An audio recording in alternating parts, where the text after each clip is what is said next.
And now, you're ready to rock.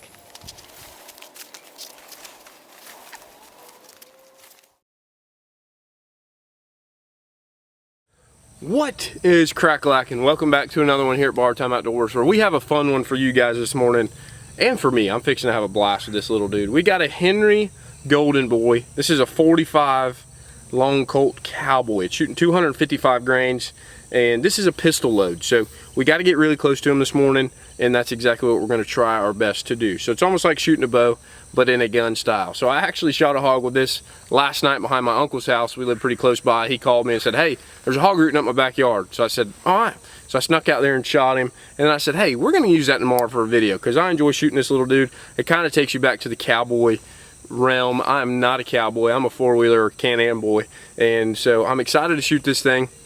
Take me back to the Wild Wild West. Hopefully we can get close enough to some this morning. There's some on a feeder already, so we're going to finish this up and jump out there in the woods. Hopefully we can sneak up on a couple and make it happen. Y'all stick with us. I'll show you guys how to load this baby real quick. Just put a couple in here. That is what we're shooting this morning. Little soft tip, 255 grain.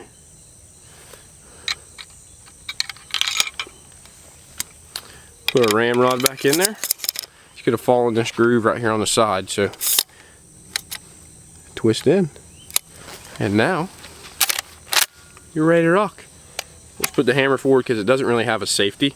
So now all I have to do is cock this hammer back and she's ready to fire. So let's go have some fun.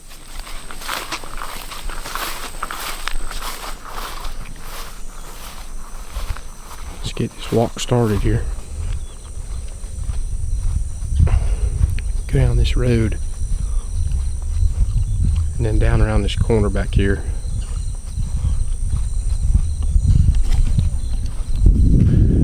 That's where the hog magic should be. Just park my truck right here by this gate and start the walk. We got about a 100-yard walk down this road, and then probably another 100-yard walk once we get in there. In this big oak hammock we're going to try to shoot. I got a Tacticam on there. There's already hogs there, so we're going to head that way, see what happens. Beautiful morning so far.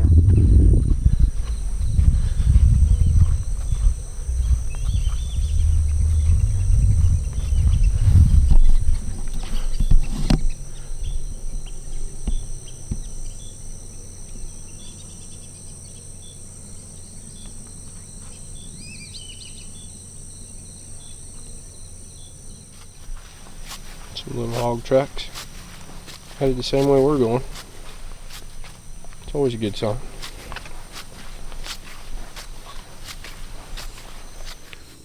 I can't quite see it from here. We came in from the back side over here, so we've got about a 100-yard walk till we're right up there close on it. It rained a lot last night. The grass is getting wet, so it shouldn't crunch. Let's see if we can't go see a hog or two. I'm so close to him.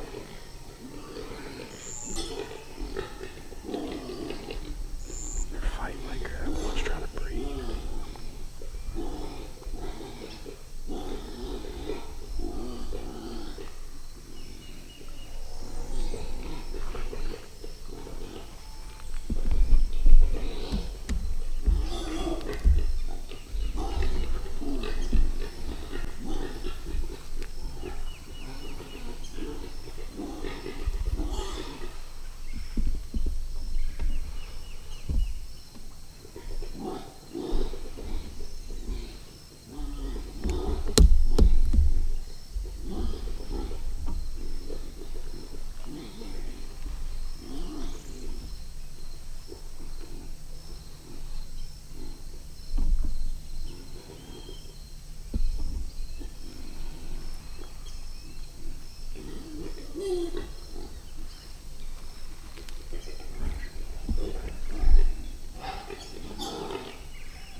that one, baby.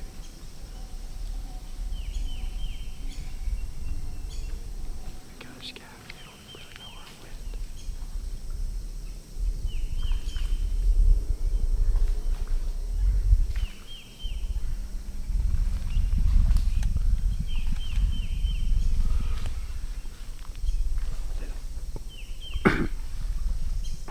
Excuse me, man. I swallowed a bug like 8 miles back. Well, good grief. I feel like that took forever because it literally did. But I just shot that one and a bunch of them ran left, but a big boar hog worked back to the left here. And I lost him.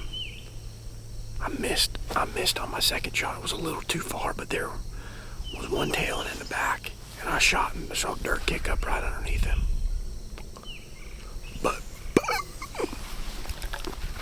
old gold gun, baby. Getting it done. It was a little farther than I would have liked to shoot, but I mean, they had me figured out. That little one I shot had me figured out. Not a very big hog, but the bigger hogs had worked off. Like I was saying, I think they had eaten all the corn and they just started to work off. But we played a game of cat and mouse right there forever.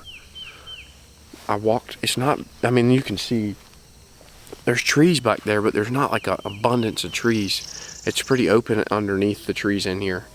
And so it was kind of hard. I had to kind of get between trees, which is okay if there's all these whistling ducks. It's okay if there's 1 or 2 hogs, but when there's 10 of them and they're behind, you know, you can't get behind one tree and cover all the hogs' eyes to get close.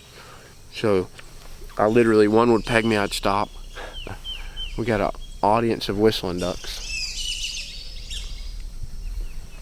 One would peg me, I'd stop. It would look, I'd walk 5 or 6 steps, and the next one would peg me, I'd stop, and walk 5 or 6 steps. But finally we got it done. Unfortunately, the bigger hogs had already kind of moved off, and I figured if I broke out and tried to follow them, these hogs here would have busted me. So it was just one of those things. I wanted to see if this little dude would take down a big hog, and I know it will, but just the right shot. But that hog folded. It kind of was walking away and put it right behind the shoulder, quartering away, and just dropped the hammer, and it fell right over, and the rest is history there. And then I tried to shoot another one. I was running, but I'm trying to think of a cowboy. Oh my gosh, my brain went blank. I was going to say I'm trying to act like somebody, but I can't think of a cowboy that would run a gun. So anyway, we know it didn't go anywhere. That was fun. That was a fun spot and stalk. So let's go up here and see what we can't figure out. Well, y'all, another little fun spot and stalk this morning. This one took longer than I was expecting. Just not to find the hogs. Was walking down the road, came around that back corner there, and sure enough, there was a pile of them on here, and there was some more farther down the road. We don't lack in the hog department, that is for sure. But that's one of the reasons we're out here hunting these things. If you guys can tell, I mean, there's groups of 20, 30, 40. That group probably had 15 when the feeder went off, but we just showed up a little bit later after the feeder went off. So they do a tremendous amount of damage. So I understand a lot of people don't understand why we hunt and harvest these things. But if you look up the amount of money and damages that hogs cause per year, it's in the billions of dollars. And they just absolutely destroy pastures where you can't even drive your truck across them anymore because you're bouncing your head off of the roof of your truck the whole time. So they're super destructive. Probably one of the most destructive animals in America, if I had to guess, besides maybe some bugs. But we try to be out here, harvest as many as we can. Unfortunately, I missed that second one as it was running off. But you know, typically we're archery hunters, so we're not really used to shooting a bunch at a time. Kind of one, and then the nice thing with a bow is they'll show back up. But anyway, so we got the old golden boy out this morning, 45 long Colt, and had some fun. I like this gun. I like getting in close. Unfortunately, my hand is still wounded, so I can't shoot a bow, but I really enjoy getting in close to them and having that aspect of spot and stalk. And it's more time effective for me because I can ride around, see some hogs, and go from there. But we will jump in the tree stand here one day sooner than later, hopefully with a bow whenever I can get back and start drawing that bad girl again. Because we only got to kill one thing with our brand new lift, so But hopefully you guys are enjoying these spot and stalk videos. If you would like us to jump in a tree or do something like that instead, we can do that. But like I said, I enjoy getting on the ground, sneaking up on these things, and just kind of playing that cat and mouse. And is exactly what we did this morning. It was a lot of cat and mouse. I see you, you see me, my paws, and this leaf suit probably helps with that. It looks like a palmetto bush, and then this ugly green smile up top. But whatever, they put their head down, I grin and keep going. So. But just had fun this morning getting out here, God's creation, and listening to all the whistling ducks, listening to those turkeys fly down. It just was a beautiful morning. So had a blast being able to do that this morning. Hopefully you guys enjoyed this video. Y'all get out there and do something. We're all living on borrowed time. Peace.